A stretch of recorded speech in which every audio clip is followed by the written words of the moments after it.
안녕하십니까. 백승주입니다. 폭염 중입니다. 코로나도 진정되지 않고 가중 추세에 있습니다.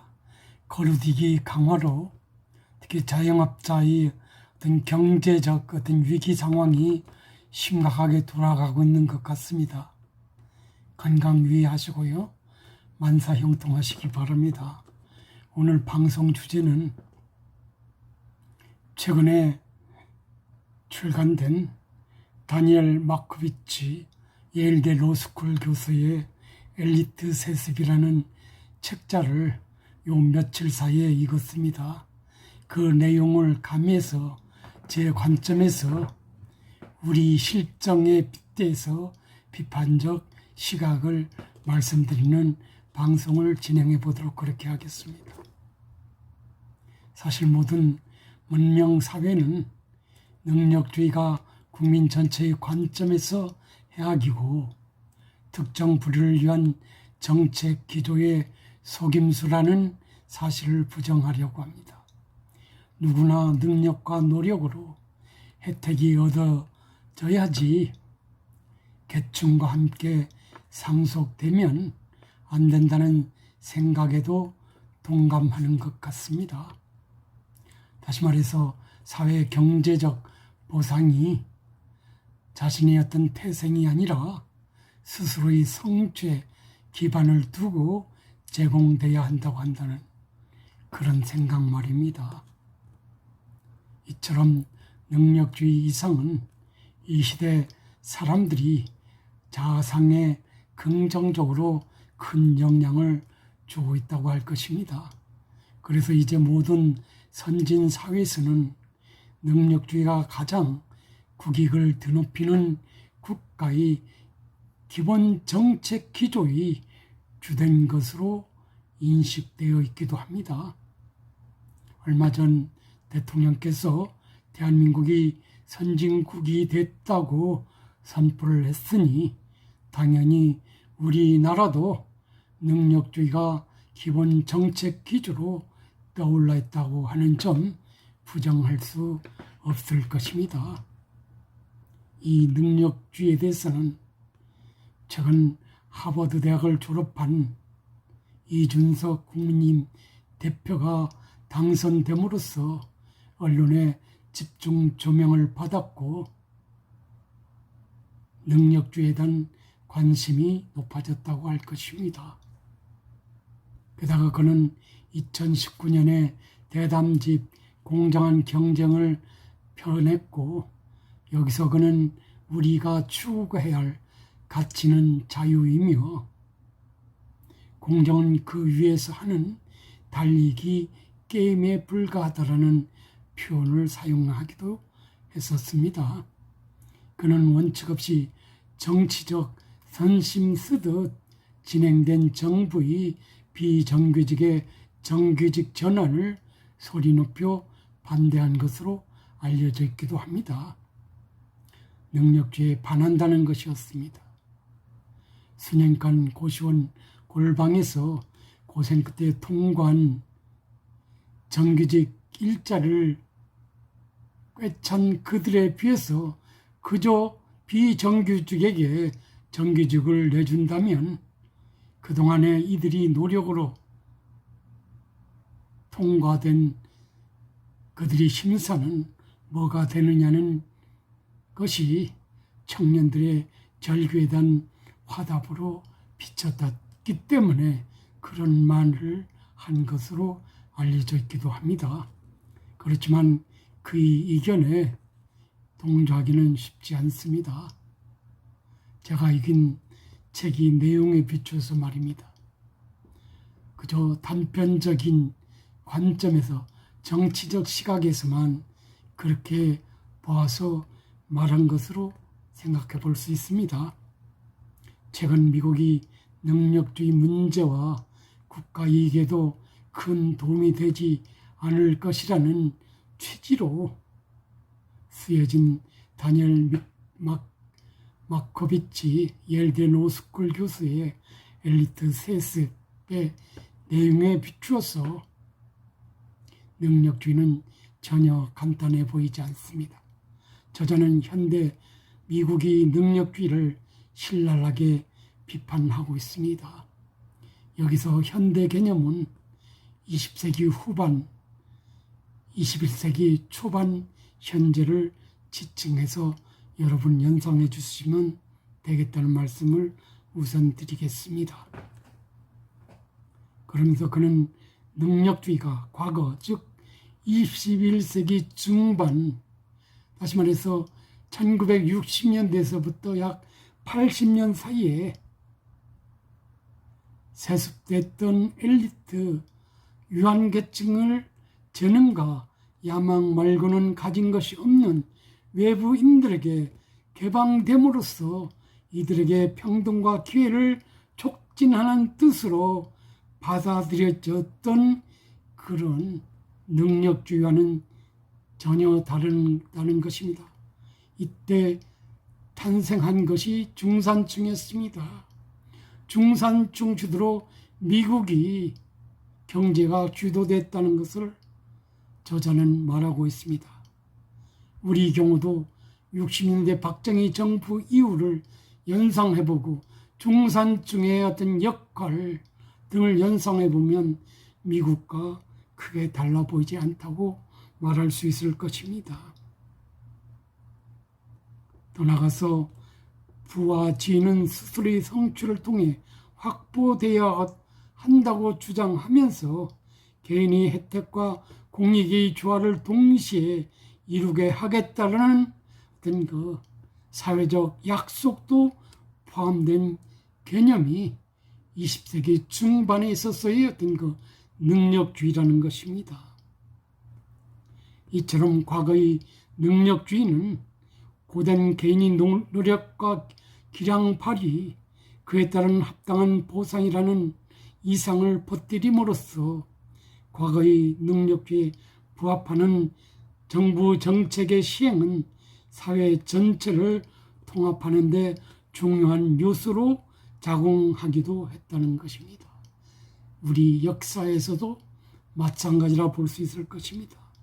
이런 점에서 이준석 대표가 앞에서 말한 능력주의는 본인의 의도와는 관계없이 다니엘 마크비치 교수의 견해에 비추어서 아마도 20세기 중반 이후의 어떤 그 능력주의 유형이 아니었겠느냐는 그런 생각을 해봅니다.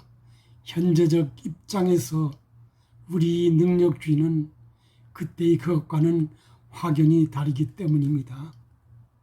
그러나 최근의 능력주의는 한마디로 딴판이라고 단정 지을 수 있을 것 같습니다. 이를테면 중산층 어린이가 학교에서 학습 능력이 부유한 어린이들에게 뒤처지고 중산층 청년 성인이 직장에서 엘리트 명문대 졸업자에게 소득이나 지위 등에서 밀려나는 것을 보게 되면 능력주의가 더 이상 과거의처럼 약속대로 작동하지 않는 세상이 현재 와 있음을 직감하게 되고 실감할 수밖에 없게 됐다는 것입니다. 특히 빈곤층이나 중산층에게 능력주의 정책의 조장을 통해서 기회가 확대 촉진되기보다는 현재는 오히려 부유층에 밀려서 서서히 기회가 제한되거나 차단되고 있다는 사실을 우리는 직감할 수도 있을 것입니다. 그것도 모자라 모두가 규칙대로 하지만 어쩔 수 없이 중산층, 하위층 자녀들은 필패이고 부유층 엘리트 자녀들만 승리하는, 다시 말해서 사전에 짜여진 구색 갖추기 용도의 경쟁임에도 불구하고 소득과 지위 획득에서 패배할 수밖에 없는 중산층, 빈곤층 자녀들을 더 비난하려 할 바쁜 세상이 되어버렸다는 것을 이 책에서는 비판하고 있는 것입니다. 우리나라의 경우도 최근 이런 상황에 직면해 있다고 해도 과언이 아닐 것입니다. 소위 스카이 대학을 비롯 유수한 대학 출신들이 여타 대학 출신에 비해서 취업이 제한되거나 차단되는 현상을 우리는 확인해 볼 수 있기 때문입니다. 그렇다면 이런 불가피하게 조장된 현상이 우연하게 고착됐을까 하는 점이 되겠습니다. 전혀 그렇지 않다는 것이 엘리트 세습의 저자의 직언인 것 같습니다. 분명한 것은 국가가 조장하고 사회가 만들어냈다고 비판하고 있는 것입니다.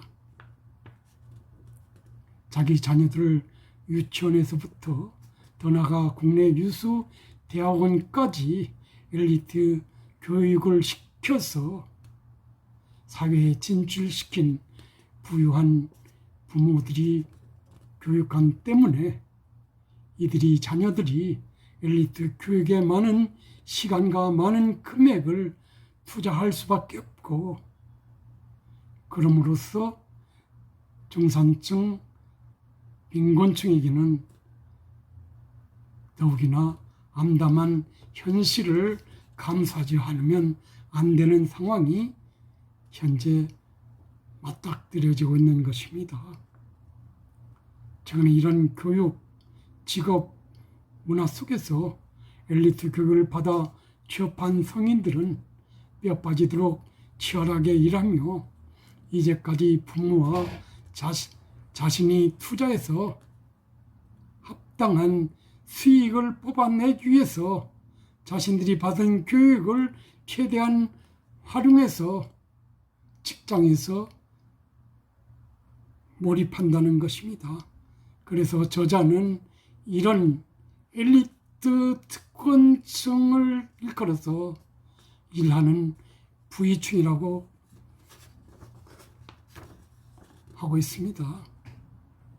그리고 이들 다시 자신들 자식들에게 자신이 부모가 자신에게 했던 대로 상속하려고 부단한 투자를 하게 된다는 것입니다. 이런 점에서 미국이나 우리나라의 경우에 있어서 과거와는 전혀 딴판인 세상이 열릴 수밖에 없는 것입니다. 그런데 저술에 따르면 미국이 매우 심각한 수준임을 짐작해 하고 있습니다. 우리나라에서도 고액가외 전령 사립고, 기숙학교, 무시험, 대학 진학 등을 통해서 이런 능력주의 폐단의 현실을 우리가 짐작해 볼 수도 있을 것입니다. 다니엘 마크비츠 교수는 그의 저술의 후단에서 이런 한국의 현실을 개인 과외가 가계지출 총액이 12%를 차지하고 있으며 백만장자인 한국의 과외학원 강사들이 전국적인 유명 인사가 될 정도라고 그의 책 엘리트 세습에서 기술하고 있는 사실을 우리가 읽느라면 우리 현실이 얼마나 겉돌고 있는지를 우리가 연상해 볼 수 있을 것 같습니다.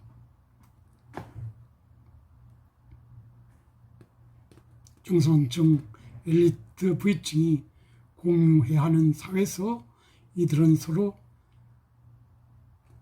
쌍방비난, 무배려, 기능장애 소용돌이로 말려들고 있다는 그런 비판도 아끼지 않고 있습니다.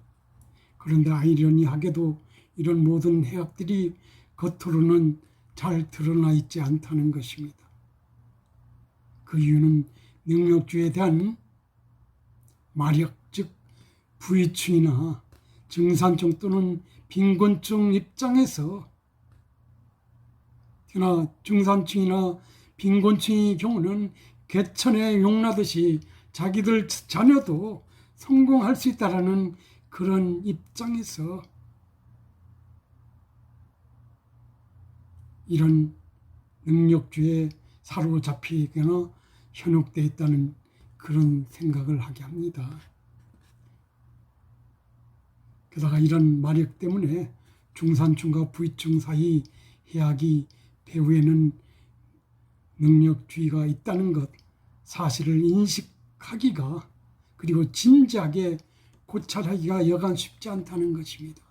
무슨 말이냐면 현실적 입장에서 능력주의 폐단이 무엇인지를 우리가 어떤 사회적 통념으로 받아들이기가 쉽지 않다는 것입니다. 모두가 능력주의를 통해서 자식이 성공할 수 있다라는 어떤 그 기대 때문에 뭐 그런 현상이 벌어지는 것이 아니냐는 그런 생각을 해보지 않을 수 없습니다.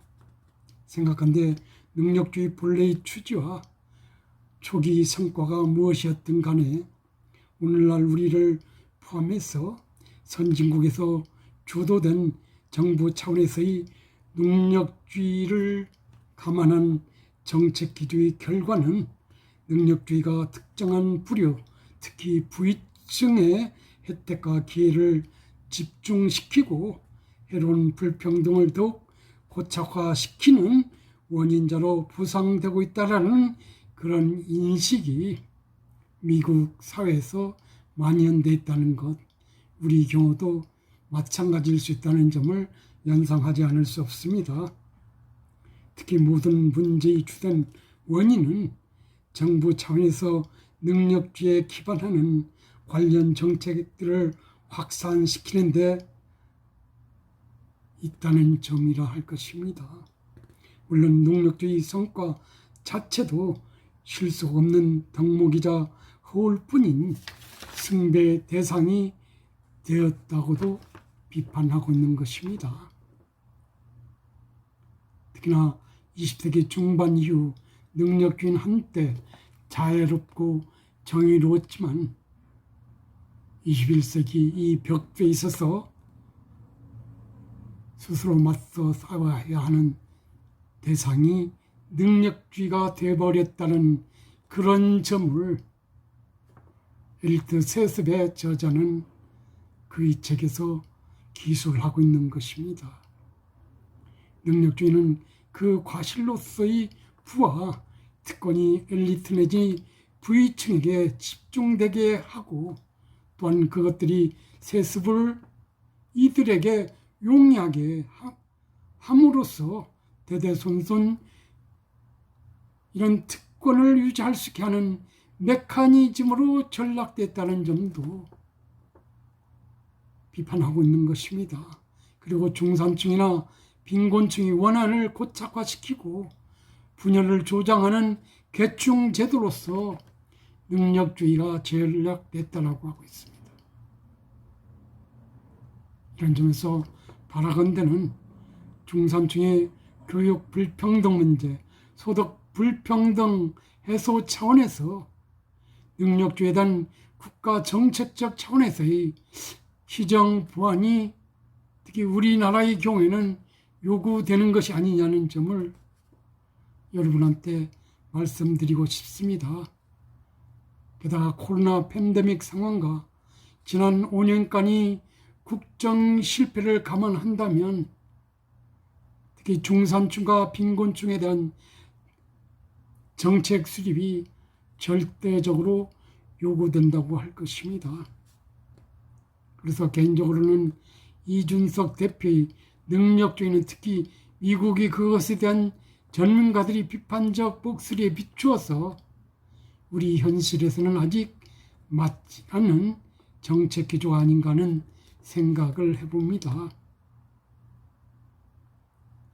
무엇보다도 급선무인 것은 중산층과 빈곤층에 대한 교육 정책, 부동산 정책, 경제 정책 등이 우선 새롭게 가다듬어질 필요가 있지 않느냐는 그런 생각을 해봅니다.